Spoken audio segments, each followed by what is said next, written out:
Maqaan koo Alamaayyoo Danda'aa jedhama. Jiraata magaalaa Ambooti. Marii nagaa kana dhaga'een jira.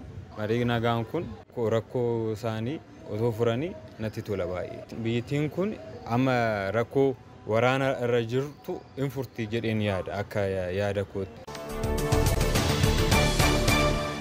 Maqaan koo Boonsaa Kumsaa jedhama. Jiraata magaalaa Ambooti. Mariin TPLF fi mootummaa Itiyoophiyaa gidduutti gaggeeffamaa jiru dhaga'een jira. Nagaa biyya kanaa deebisuuf keessumattuu nagaa Itiyoophiyaa fi Afrikaa addunyaa deebisuudhaaf murteessaadha.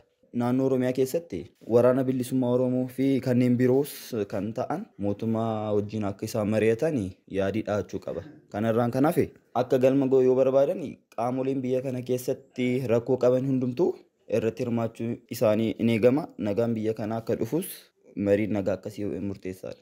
Mariin kun kan mormarraa maddee osoo hin ta'in kan garaarraa maddee ta'uu qaba. Maqaan koo Badhasaa Gammachuun jedhama. Jiraata magaalaa Ambooti. Jiraachuu isaa dhaga'eera. Miidiyaaleerraa akkan dhaga'eetti Dawub Afrikaa keessatti godhamaa jira.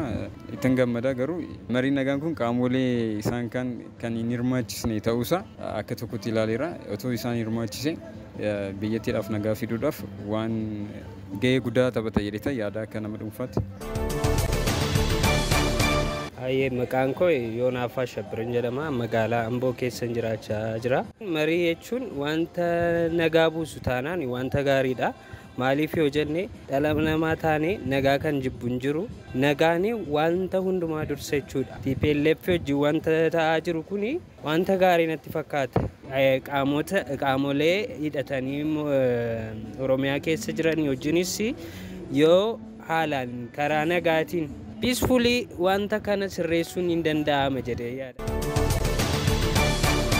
ጤና ይስጥልን ጌታነው ውድነህ እባላለሁኝ በአምቦ ዩኒቨርሲቲ የፖለቲካል ሳይንስ እና akkam jirtu Geetaanaa Wuddinaan jedhama Yuunivarsiitii Amboo keessatti barsiisaa barnoota siyaasaaf quunnamtii idil addunyaati. Akkuma beekamu erga waraanni kaaba biyyattiitti eegalamee waggootni 2 darbanii jiru.